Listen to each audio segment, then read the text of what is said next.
ठीक है, तो मैंने स्क्रीन रिकॉर्डर भी मैंने ऑन कर दिया है अभी। स्क्रीन दिख रहा है ना तुमको?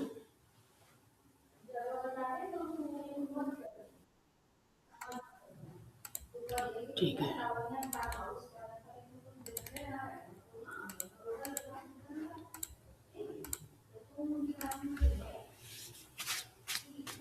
अब उसी का आगे एडवांस हम थोड़ा बताएँगे उसमें। तो हम आ जाते हैं पेंट में।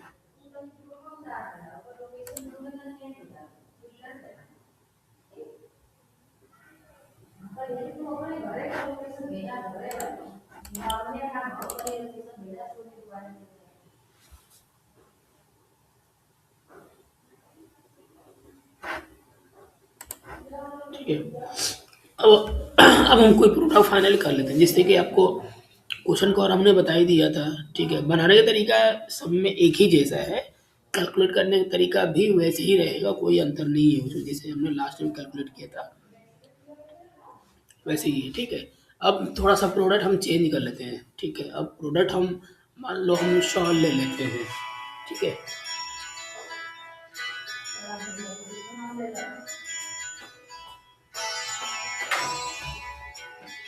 अब प्रोडक्ट जैसे हम शॉल ले लेते हैं, तो शॉल में जैसे कि धागा यूज करेंगे। ठीक है, तो बस ये ध्यान रखना कि चूंकि शॉल हमारा विंटर सीजन के लिए यूज होता है, तो उसमें जो धागे यूज होते हैं वो मीडियम रेंज के धागे यूज होते हैं। मीडियम रेंज का मतलब ना तो ज़्यादा मोटा और ना तो ज़्यादा एकदम पतला।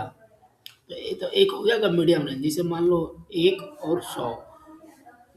ठीक है, तो 1 नंबर हो जाएगा बहुत मोटा हो गया आपका, और 100 नंबर आपका बहुत पतला हो गया।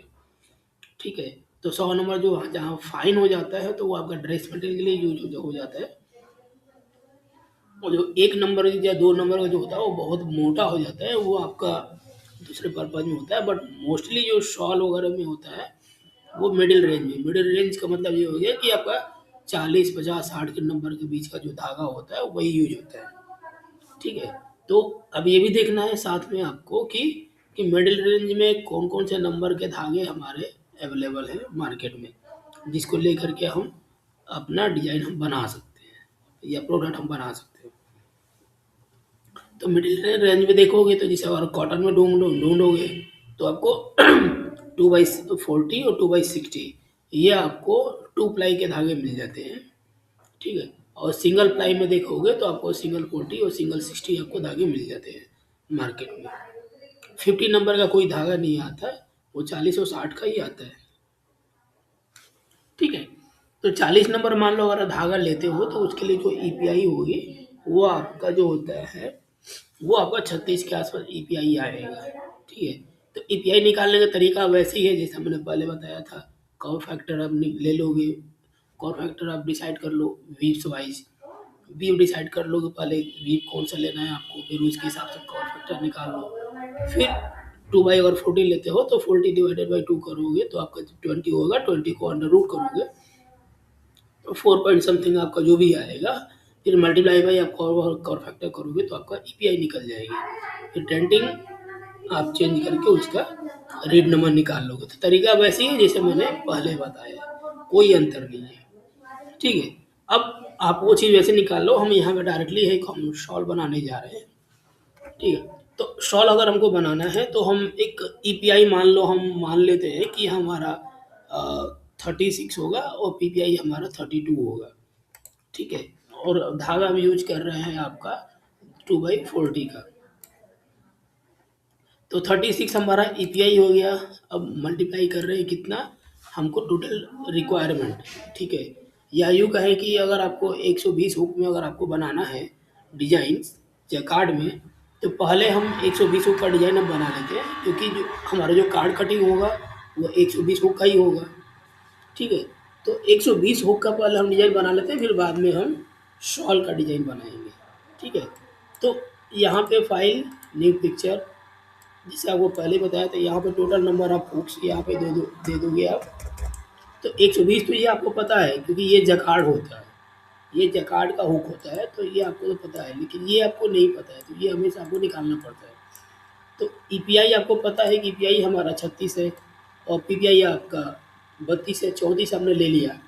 तो अगर आप शॉल की मान लो सोच रहे हो कि शॉल हम बनाएंगे, तो शॉल में क्या देना चाह रहे हो? बॉर्डर देना चाहते हो, या बूटी देना चाहते हो, या बूटा देना चाहते हो, या तीनों देना चाहते हो, या कोई एक देना चाहते हो? ये डिपेंड करता है आपकी चॉइस के ऊपर। ठीक है, अगर मान लीजिए हम बॉर्डर बनाना चाहते हैं, तो बॉर्डर का हाइट आप कितना इंच रखोगे? क्योंकि विड्थ तो आपका जैकार्ड में बनेगा, वार्प के सारे धागे, वार्प तो आपका जैकार्ड से कनेक्टेड होते हैं, और वार्प होता है आपका विड्थ में। बट हाइट जो होता है वो पिक से बनता है, और पिक का कोई फिक्स लिमिट नहीं होता, वो आपके रिक्वायरमेंट को डिपेंड करता है कि आप कितने इंच उसमें रखना चाहते हो। ठीक है, तो अगर मान लीजिए आप पिक आप 4 इंच का डिसाइड करते हो कि कोई भी हम डिज़ाइन बनाएंगे वो 4 इंच का बॉर्डर हमारा होना चाहिए, मतलब हाइट जो है 4 इंच हो, विड्थ हमारा जो भी आ जाए 120 हुक के हिसाब से। ठीक है, लेकिन हाइट हम 4 इंच ही रखेंगे। तो 4 इंच का मतलब ये हो गया कि यहाँ पे 4 मल्टीप्लाई बाई पीपीआई, पीपीआई हमारा कितना है 34, तो 34 से ये करोगे तो आपका कितना आ रहा है 176, 34 मल्टीप्लाई बाई 4 करेंगे तो 136 आ रहा है। तो यहाँ पे हम 136 ले लेंगे, 136। ठीक है, 136 हो गया आपका टोटल हाइट हो गया, 4 इंच के अंदर जो पिक आएंगे वो हो गया, और ये 120 आपका जैकार्ड हो गया। इसके बाद ओके कर दोगे, फिर यहाँ पे इमेज एंड रिसाइज इमेज, और यहाँ से इसको ब्लॉक करोगे, और यहाँ पे आपका ईपीआई, ईपीआई कितना है आपका 36 है। अब इसको अनलॉक कर दोगे, और यहाँ पे इसको आप 34 कर दोगे। ठीक है, तो ये दोनों जो है आप अलग अलग फिगर यहाँ पे डाल दोगे। तो उसके बाद ओके। तो ये आपका जो है एक जैकार्ड के हिसाब से आपका ये डिज़ाइन सेट हो गया, जिसमें आपको पता है कि हम ये हमारा 4 इंच हमको रखना है, और ये हमारा 120 हुक। तो 120 हुक में अगर इसको इंच में भी कन्वर्ट करके आप देखना चाहते हो तो यहाँ से आप कर सकते हो। तो 120 डिवाइडेड बाई आपका ईपीआई, ईपीआई 36 है, तो यानी कि इसको ये देखोगे तो 3.33, यानी कि जो विड्थ आएगा वो आपका डिज़ाइन का वो 3.33 आएगा, और हाइट जो है आपकी 4 इंच आएगी। ठीक, तो विड्थ जो है हमारे हाथ में नहीं होता है, हम जिस सिर्फ कैलकुलेट करके हम पता करते हैं। ठीक है, कि कितना इंच वो आएगा, क्योंकि उसमें जैकार्ड के ऊपर डिपेंडेंट होता है। ठीक है, और रीड हमारे ऊपर डिपेंड करता है। जैकार्ड हम जैकार्ड के ऊपर डिपेंड करते हैं, और रीड हमारे ऊपर डिपेंड करता है, इसलिए दोनों का कॉम्बिनेशन करके वो निकालना पड़ता है। ठीक है, लेकिन पिक जो है कितना जाएगा ये किसी को मालूम नहीं है, ये आपको पता है। ठीक है, लेकिन आप पिक के हिसाब से कोई गिनती नहीं रखता है, हम इंच में चीज़ों को समझते हैं, और फिर इंच से उसको हम धागे में कन्वर्ट करते हैं, तो वो हमको निकल निकल के आ जाता है। तो अब आपको पता है कि विड्थ हमारा जैकार्ड होगा, जैकार्ड 120 हुक का है, और ईपीआई आपका 36 है। तो 120 डिवाइडेड बाई 36 करोगे तो 3.33 इंचेज आपका विड्थ आएगा, 120 हुक यानी कि 3.25 इंचेज। ठीक है, उसके बाद आपका हाइट, आपको पता है कि हाइट आपने 4 इंच लिया, तो आप 3 इंच भी ले सकते हो, 2 इंच भी ले सकते हो। तो 4 इंच लिया आपने, तो 4 मल्टीप्लाई बाई आप पीपीआई करोगे तो आपका आ जाएगा टोटल पिक। तो जैसे हमने 4 मल्टीप्लाई बाई 34 किया तो 136 आ गया। तो 136 बाई 120 हमने साइज ले लिया। अब यहाँ पे आपको बॉर्डर का डिज़ाइन बनानी है, तो बॉर्डर का डिज़ाइन बनाने का तरीका वैसे ही रहेगा जैसा हम पहले बनाते हैं सारे डिज़ाइंस।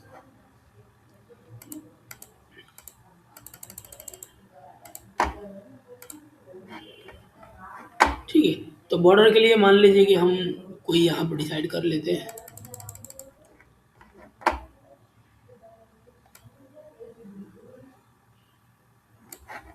हमने एक ये मान लो हमने ये ले लिया, अब इसको हम 10 रिपीट करेंगे इसको। तो टूल्स एंड रिपीट में आ जाते हैं यहाँ पे,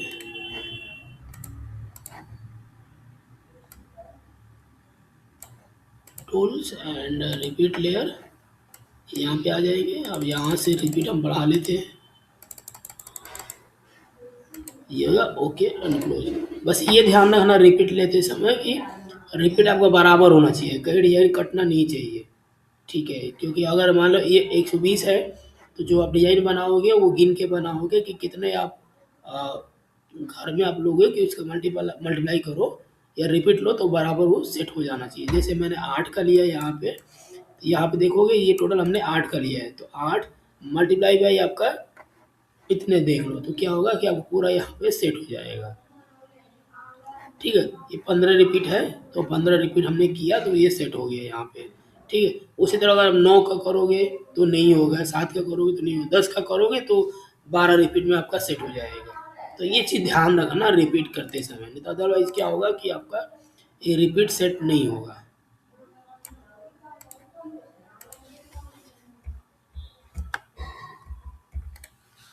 ठीक है, फिर हमने इसी तरह नीचे भी बना लिया है, फिर इसको भी कॉपी कर लेते हैं। फिर यहाँ से मिरर करेंगे, यहाँ से नीचे कर देंगे, फिर यहाँ से फिक्स कर देंगे। तो ये हमारा ने बॉर्डर का ऊपर का हमने डिज़ाइन बना लिया है। अब यहाँ पे हमको नीचे का डिज़ाइन बनानी है। ठीक है, तो अब नीचे के लिए अब आप फ्लोरल डिज़ाइन बना सकते हो, आपकी रिक्वायरमेंट को डिपेंड करता है कि आप क्या बनाना चाहते हो इसमें। ठीक है, तो अगर आपको फ्लोरल लगता है तो आप फ्लोरल बनाइए। ठीक है,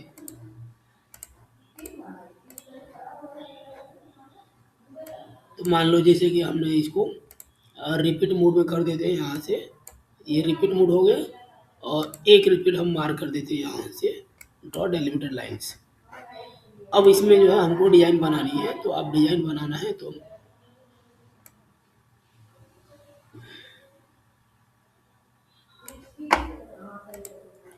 चलो मैं हाफ हाफ पहले मार्क कर देता हूँ लाइंस पहले।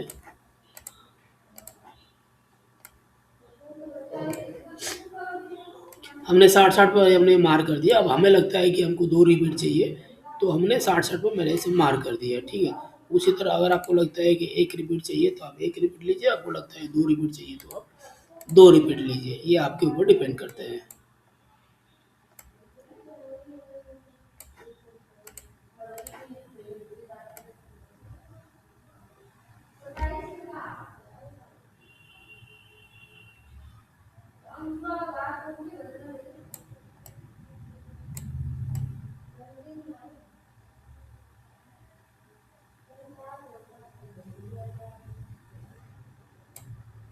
जैसे ये हो गया। ठीक है, अब यहाँ पे मान लीजिए हमने यहाँ पे कुछ हमने ऐसे ये बना लिया है। ठीक है, अब इसको हमने यहाँ पे कलर भर देते हैं, ये हमने कलर भर दिया, थोड़ा सा कलर हम चेंज कर देते हैं, इसका थोड़ा डार्क हो जाए। ठीक है, ये हमने इसको चेंज कर दिया। ठीक है, अब हम इसको थोड़ा सेलेक्ट करते हैं यहाँ से,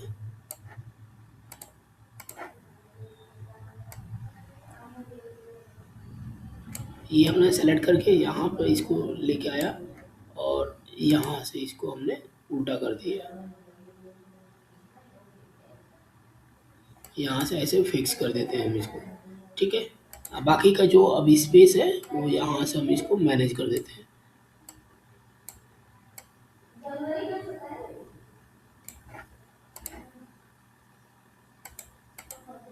ये हो गया। ठीक है, वैसे ही आप इधर का भी थोड़ा मैनेज कर देते हैं इसको।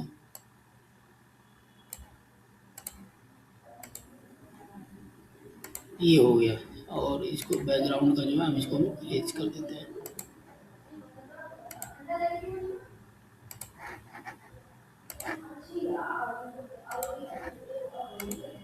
ठीक है, तो इस तरह से मान लो हमने कोई बॉर्डर बना लिया। अब आपको और भी कुछ आप बनाना चाहते हो तो बना सकते हो, ये तो हमने ऐसे ही टेम्परेरी बनाया। तो आप कुछ और अगर यहाँ इस पे बनाना चाहो तो यहाँ पे आप बना सकते हो।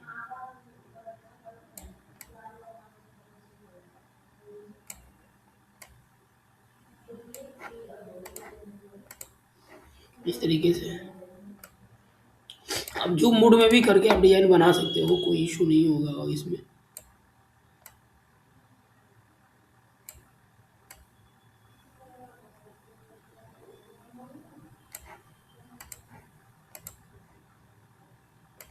ये ठीक है, तो ये हमने बॉर्डर बना लिया। अब इसको हम 1 रिपीट कर देते हैं, व्यू, ये है रिपीट मोड में हटा दिया हमने। ये हो गया हमारा 1 रिपीट में बॉर्डर। ठीक है, इसी तरह आप कुछ भी अपना बना सकते हो। फिर इसको हम सेव कर देते हैं यहाँ से, या हम कलर भी चलो हम सेव कर देते हैं यहाँ से, कलर भी हमने सेव कर दिया, और इसको हम सेव कर देते हैं file and save picture as. हम कैपडम डेस्कटॉप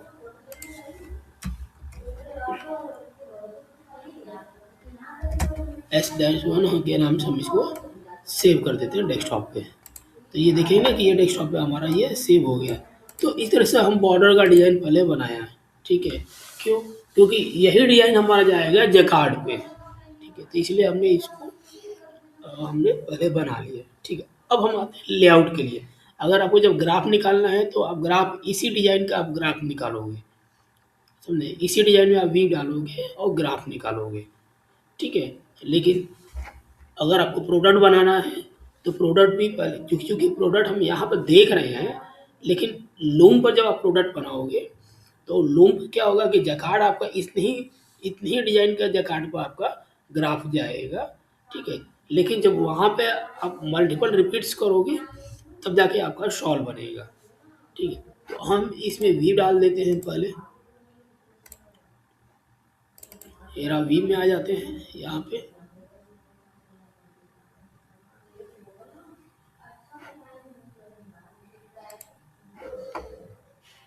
तो वी और जैकार्ड, यहाँ जैकार्ड भी आ जाएंगे।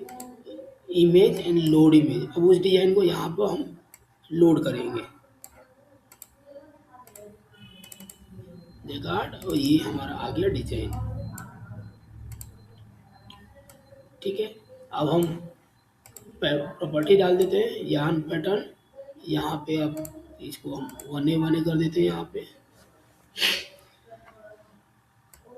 तो जो लास्ट में हमने आपको बताया था वो सिंगल वार और सिंगल वेव का हमने बताया था। अब मेरी आवाज़ आ रही है ना आपको? ठीक है। तो जो लास्ट में हमने बताया था वो आपको सिंगल बार और सिंगल वेव का हमने बताया था, ठीक है। अभी हम आपको डबल बार और डबल वेव बताएंगे। तो यहाँ पे जब दो कलर अगर वार पे यूज करोगे तो यहाँ पे बस ध्यान रखना कि अगर वार्प में दो कलर है तो उन दोनों का सीक्वेंस क्या है। सीक्वेंस आपको ये ध्यान रखना पड़ेगा, बिना सीक्वेंस का वो नहीं बनेगा, ठीक है। तो ये सीक्वेंस ध्यान में रखना जरूरी है। तो मोस्टली नॉर्मली क्या होता है कि जब भी हम दो कलर वार्प में यूज करते हैं, ठीक है, और ख़ास तौर से कोई प्रोडक्ट जहाँ ड्रेस मटेरियल को छोड़ करके, ड्रेस मटेरियल मतलब जैसे शर्टिंग शूटिंग चेक्स इस टाइप ऐसा कुछ होता है, तो उस केस में क्या है कि वह अनइवन इवन नंबर ऐसे चल जाता है, कहीं कहीं 2 होगा, कहीं 4 होगा, कहीं 10 होगा, कहीं 20 होगा, कहीं 50 हो सकता है। तो ऐसे अप एंड डाउन नंबरिंग उसमें चलते हैं। वो डिपेंड करता है आपकी चॉइस के ऊपर कि आप जैसे चाहोगे वैसे उसको रख सकते हो, ठीक है। लेकिन जब शॉल वगैरह जब बनाया जाता है तो इसमें मोस्टली देखोगे कि सीक्वेंस आपका सिस्टमेटिक चलता है। एक अगर दो कलर आप यूज कर रहे हैं तो एक मान लो रेड हो गया, एक ग्रीन हो गया, फिर एक रेड एक ग्रीन, ऐसे अल्टरनेट करके चलता है। अगर दो कलर कोई भी यूज करते हो तो 1 2 1 2 1 2 ऐसे करके सीक्वेंस वाइज चलता है, ठीक है। तो यहाँ पे हम 1A 1B हमने कर दिया। तो बी का मतलब ये हो गया कि दूसरा धागा और ए का मतलब हो गया पहला धागा, ठीक है। तो दो कलर हमने वार में यूज किया और उसी तरह दो कलर हम 1B, दो कलर हमने वेब में यूज कर लिया। फिर ओके, उसके बाद क्लोज, फिर फैब्रिक एंड कलर्स। अब जो दो वार्प है वो कौन सा है कलर, ठीक है।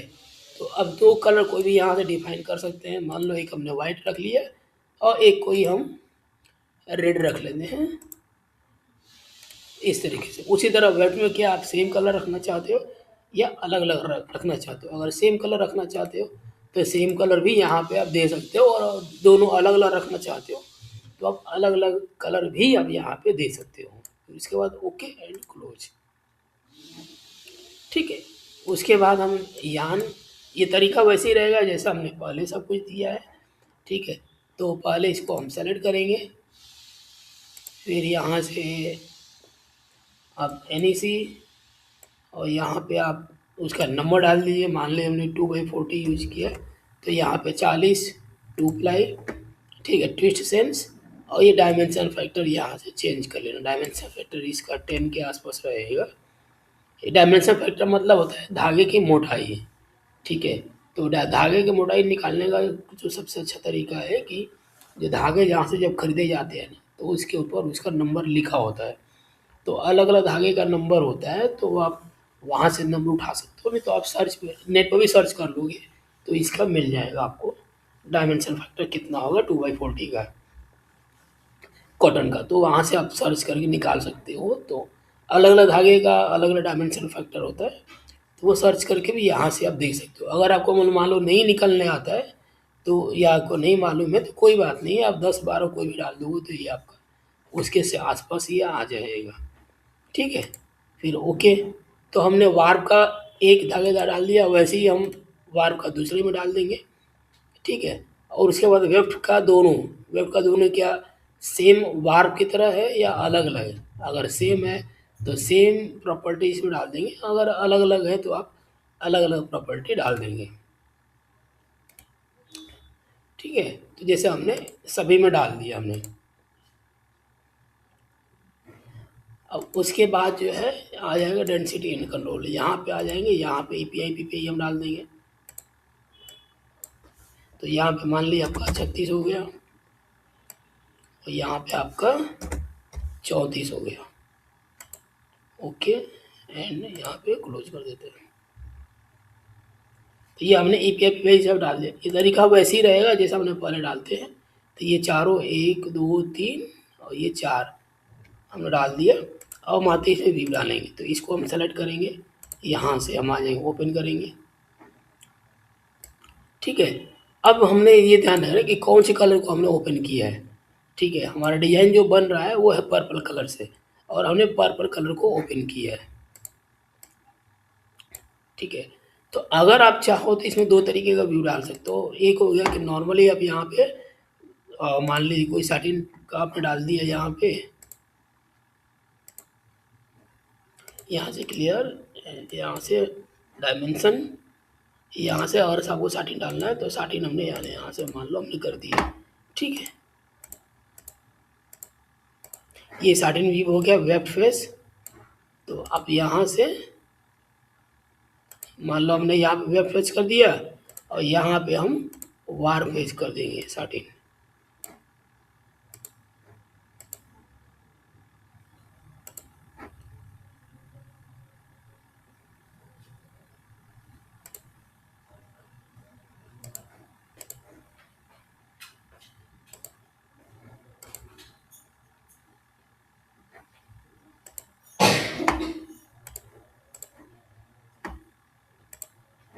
यहाँ पे वेब कर दिया, यहाँ पे वार कर दिया।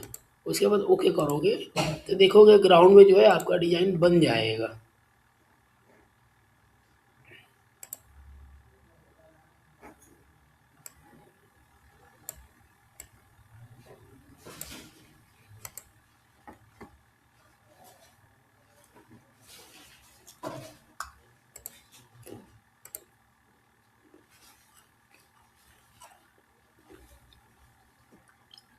देखो यहाँ पे क्या है कि आपका डिजाइन बना हुआ है, बस आपको विजुअल नहीं हो रहा है क्योंकि वार्प और वेब दोनों का कलर एक तो सेम है। ठीक है, और दूसरा चीज हमने कॉमन वीव डाला है, तो यहाँ पे आपको वीव पड़ रहा है, बट ये तरीका गलत है। गलत क्यों है? क्योंकि हमने अगर एक कलर वार्प और एक कलर वेब रखते हैं हम, तो यहाँ पे ये सॉलिड डिजाइन आ जाता है। ठीक है, लेकिन जब हम एक कलर से जब ज़्यादा हम डाल रहे हैं, 2 कलर वार्प रख रहे हैं और 2 कलर वेब रख रहे हैं, तो आपको वीव जो है उसके हिसाब से आपको बनानी चाहिए। वार्प और वेब के हिसाब से आपको वीव बनाना पड़ेगा और आपको वीव डालने होंगे। तो उस हिसाब से फिर आप कैसे डालोगे, और उस तरीके से डालोगे तभी जाके ये डिजाइन सही तरीके से आएगा। तो इसको हम सेलेक्ट करके यहाँ से ओपन करते हैं। ठीक है, अब यहाँ से आप आओगे एडिट और डायमेंशन। यहाँ पे क्या करना है आपको कि अब ये ध्यान रखना कि अब आपको डबल क्लॉथ की टेक्निक में भी डालिए, यानी कि आपको नीचे कपड़ा भी बनेगा, ऊपर कपड़ा भी बनेगा। ठीक है, 2 कपड़े बनेंगे। अब चाहो तो बीच में आप लॉक भी कर सकते हो, तो जहाँ लॉक कर दोगे वहाँ पे एक ही कपड़ा बनेगा, और कहीं आप डबल कर सकते हो, कहीं सिंगल कर सकते हो।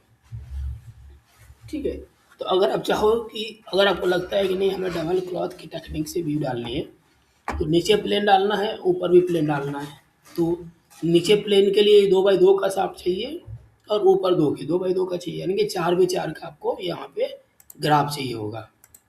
तो यहाँ पे आप 4x4 का ग्राफ ले लेते हैं। ओके, इनक्लोज, इसको क्लियर कर देते हैं। ठीक है, अब यहाँ पे जो है आपको वीव डालनी होगी डबल क्लॉथ के हिसाब से। ठीक है, तो मान लीजिए हमको ऊपर रखना है कि बी और बी इन दोनों को ऊपर रखना है, तो हमने इसको ये पहले डाल दिया। ठीक है, अब ऊपर की वी भी डाल दिया हमने, और अब नीचे का वी डालने है आपको। तो क्या करेंगे हम, पहले नीचे भी डालनी है तो पहले हम ये ऊपर वाले धागे उठा देंगे, उसके बाद नीचे से ये हमने उठा देंगे। ठीक है, फिर ये ऊपर के धागे उठा देंगे, फिर नीचे से ये दूसरा उठा देंगे। तो यहाँ पर देखोगे हमने बी को प्रोमिनेंट किया, बी का मतलब जो ऑरेंज वाला है, रेड वाला है, इसको हमने ऊपर रखा है। तो इसको इस तरीके से भी पहले आप डालेंगे, यहाँ पे ये डाल दिया। अब इसको यहाँ से ओपन करेंगे। अब यहाँ पर भी हम 4x4 का शाफ्ट ले लेंगे।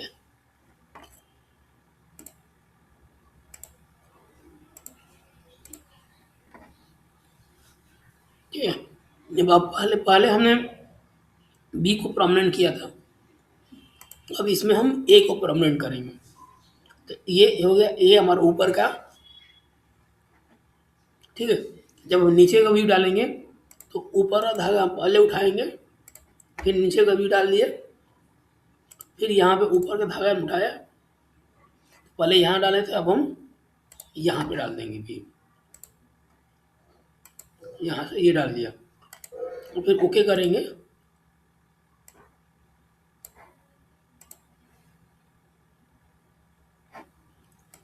अब ग्राउंड में देखो आपका डिजाइन बन के तैयार हो गया।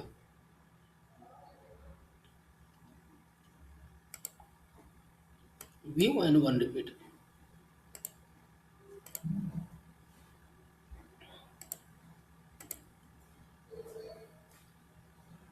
ये आपका डिजाइन बन के आपका तैयार हो गया। और इसका ग्राफ देखना है तो आप यहाँ व्यू में आ जाओ और एडिट, यहाँ पे इसका ये ग्राफ आपका रेडी है। ये तो जो कार्ड कटिंग होगा वो इसका कटिंग होगा 120 हुक में। ठीक है, तो वो इस 120 हुक का कार्ड आप कटिंग करके जो कार्ड पर लगाओगे और वीव करोगे तो आपका सेम फैब्रिक वो आ जाएगा। ठीक है, जब ग्राफ निकालना होगा तो इसको यहाँ से उल्टा कर देना, क्योंकि डिजाइन आपको नीचे बनता है, तो इसलिए मैंने यहाँ से उल्टा कर दिया। उल्टा कर दोगे फिर फाइल, यहाँ पे प्रिंट व्यू, प्रिंट व्यू में आ जाओ, यहाँ से आप प्रिंटर सेटअप कर लो, PNG 300 ओके। यहाँ पे इसका कोई भी नाम दे दो। ठीक है, और यहाँ पे फाइल का साइज डाल दो, मान लो हम 8x8 हम डाल देते हैं। फिर यहाँ से प्रीव्यू करके देख लो, आपका ग्राफ जो है सही आ रहा है, सही आ रहा है। अब इसको ओके कर दो, आपका ग्राफ जो है डेस्कटॉप पर सेव हो जाएगा। ठीक है, ये हो गया।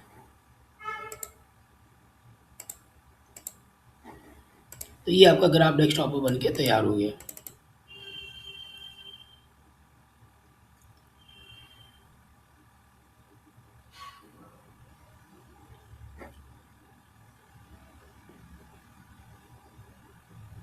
ये आपका ग्राफ बन के तैयार हो गया। तो इस तरीके से जो है आप एक रिपीट का अपना डिज़ाइन बना लिया। लेकिन अब आपको शॉल का प्रेजेंटेशन करना है। ठीक है, तब क्या करोगे उस केस में, जो ये डिज़ाइन का आपका कार्ड कटिंग होगा और आपका जकार्ड पे जाएगा। लेकिन अगर शॉल का प्रेजेंटेशन करना है तब क्या करोगे, तो फिर वैसे ही रहेगा आपका। यहाँ साइज में पेंट में आ जाएंगे, फाइल, न्यू पिक्चर। ठीक है, अब यहाँ आ जाते के स्केल, कैलकुलेटर में आ जाएंगे हम, और फिर यहाँ पे हमारा EPI है 36 मल्टीप्लाई बाई आपका चौड़ाई कितना, मान लें वो 40 इंच होता है चौड़ाई, तो 40 करेंगे तो 1440, यानी कि 1440 आपका ये हो गया टोटल विड्थ। ठीक है, अब शॉल की लंबाई कितनी होती है, वो आपका 80 इंच होता है, तो 80 inch multiply by PPI, PPI आपका कितना है 34, तो ये 2720, तो यहाँ पे 2720 ये डाल देंगे, फिर ओके कर दिए। तो ये हो गया शॉल का आपका साइज आ गया। फिर उसके बाद इमेज, रिसाइज इमेज, यहाँ पे आप API हम डाल देते हैं 36 34, ये डाल दिया, ओके कर दिया।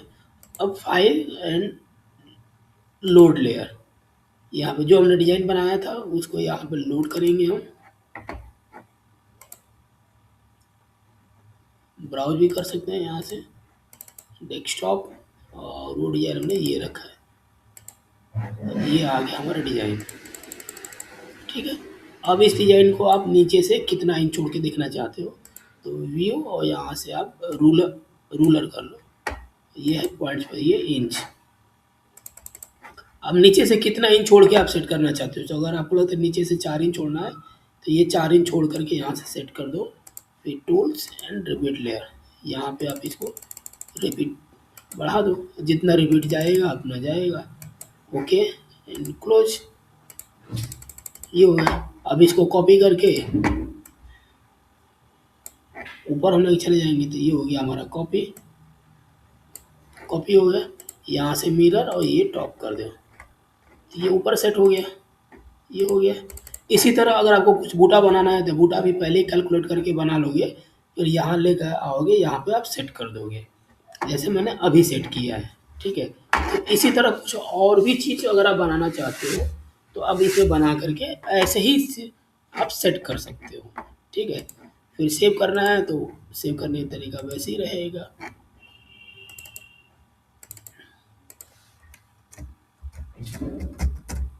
Sol-1 हम कर देते हैं यहाँ पे, ये सेव हो गया। अब आपको व्यू डालना है तो वैसे ही आ जाएंगे, व्यू जकार्ड, और यहाँ पे व्यू उसको लेकर आते Sol-1, ये हो गया। ठीक है, अब इसमें व्यू वैसे ही डाल दोगे, फिर ओके कर दो, देखो आपका शॉल बन के तैयार हो गया। ये तो आपका शॉल बन करके यहाँ पे आपका तैयार हो गया शॉल।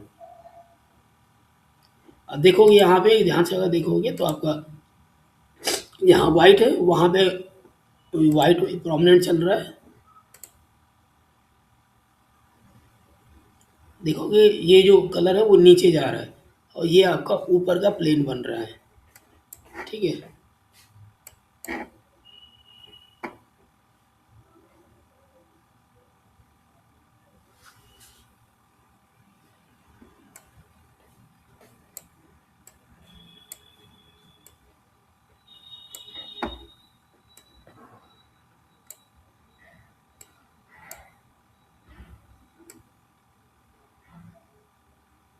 यहाँ पे देखो, यहाँ पे हमने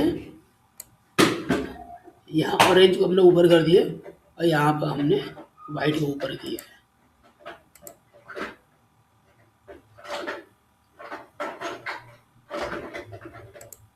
ये आपको दिख रहा होगा।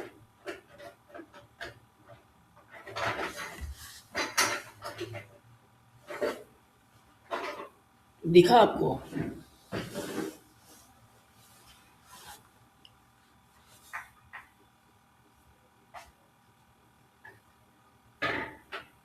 हेलो, हाँ, तो इस तरीके से जो है आप 2 कलर वार्प और 2 कलर वेब को आप डाल सकते हो। ठीक है, अब यहाँ पर जो है हमने क्या किया है कि अभी देखोगे कि डबल क्लॉथ में हमने डाला है, तो यहाँ पर अभी कपड़े आपका अलग अलग हैं, सब अलग अलग, मतलब कि ये हो गया कि यहाँ पे आपके कपड़े दोनों सॉलिड अलग अलग है, मतलब शॉल बनने में जब उसको उठाओगे ना तो देखोगे दोनों अलग अलग कपड़े आपको दिखेंगे यहाँ पे डबल क्लॉथ में। ठीक है, यहाँ पर भी आपको अलग अलग दिखेंगे, यहाँ पर भी आपके अलग अलग दिखेंगे। लेकिन अगर आप चाहो कि यहाँ पे बाइंडिंग हम मतलब इन दोनों का बाइंडिंग ना करें और यहाँ पे हम बाइंडिंग करना चाहें, मतलब जो वाइट वाला एरिया है यहाँ पे अगर आप बाइंड करना चाहते हो, जैसे इसको हम ओपन करें, ठीक है, ये हो गया। तो अगर आप इसमें बाइंड करना चाहते हो तो यहाँ से आप बढ़ा सकते हो, जैसे मान लो 4 की जगह हम 8 कर देते हैं। ठीक है, 8 बाई 8 कर दिया हमने, ओके कर दिया। यहाँ ये। तो अब हमको वाइट को ऊपर करना था, तो ये हो गया हमारा वाइट।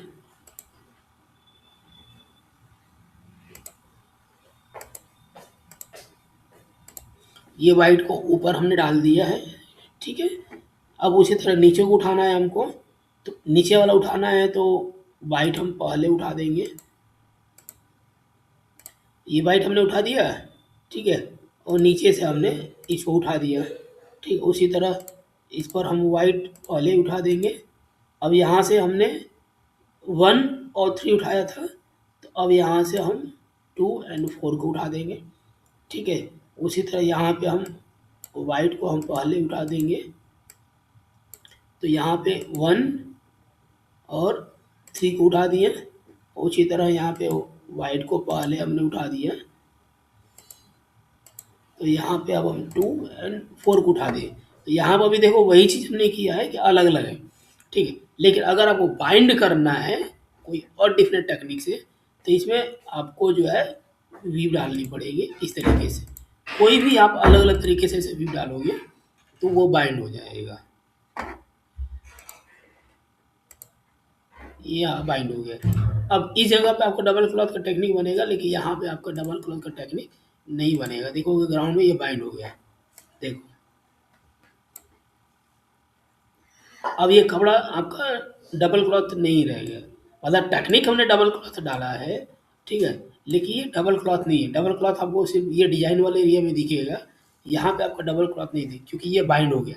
अब इसको खींचोगे तो ये अलग अलग नहीं दिखेगा आपको, और अलग अलग आएगा भी नहीं। तो इस तरीके से जो है आप इस तरीके से जो है आप अलग अलग तरह का वीव डाल सकते हो, और अलग अलग तरीके का वीव आप एक्सपेरिमेंट कर सकते हो। बस इसमें ये चीज़ ध्यान रखना है कि वीव डालने का तरीका इसमें इम्पोर्टेंट है, ठीक है। क्योंकि 2x2 का मतलब क्या होगा कि प्लेन व्यू डालना इजी है, बट उसके ऊपर जाओगे तो वो थोड़ा सा कॉम्प्लिकेट हो जाता है। तो उसके लिए सिर्फ प्रैक्टिकल आपका इम्पोर्टेंट है। जैसे जैसे प्रैक्टिकल करोगे, प्रैक्टिस करोगे, तो वो भी आपका धीरे धीरे जो है हैबिट में आपका वो सेट हो जाएगा। तो इसमें कुछ ज़्यादा कुछ नहीं है, बस ये ध्यान रखना है कि आपको वीव डालना है, और वीव डालने के लिए आपको वीव बनाना पड़ेगा, और वीव बनाने के लिए आप प्रैक्टिस चाहिए। जितना प्रैक्टिस करोगे वीव को लेके, ये आपका उतना ही आपका आ जाएगा, ठीक है। तो एडवांस वीव में, कंपाउंड वीव में आपका इतना ही है, ठीक है। अब आगे जो हम स्टार्ट करेंगे आपका वो है आपका एक्स्ट्रा वेट। एक्स्ट्रा वेट में आपका स्टोल आ जाएगा, शॉल आ जाएगा, और साड़ी आ जाएगी। तो इसको आप प्रैक्टिस कर लीजिए, तो इसके बाद हम आपका एक्स्ट्रा वेट हम स्टार्ट करेंगे। एक्स्ट्रा वार्प और एक्स्ट्रा वेट, ठीक है। तो यहाँ तक आपको कोई कन्फ्यूजन आया हो तो आप बोल सकते हो अभी।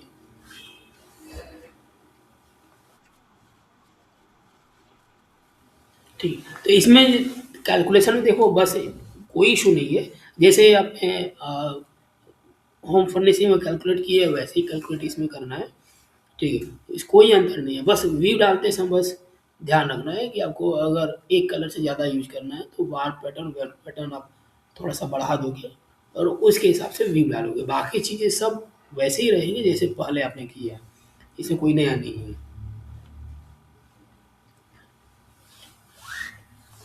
ठीक है। तो इतना प्रैक्टिस कर लेना, फिर अगली बार जो होगा उसमें हम आपका एक्स्ट्रा वार्प और एक्स्ट्रा वेव हम लेकर के बताएँगे आपको, ठीक है। हेलो, ठीक है, तो हम आज के लिए इतना ही रखते हैं। इतना प्रैक्टिस कर लेना, फिर आगे जो है आपका हम उस पे स्टार्ट करेंगे। चलो, ओके, बाय बाय।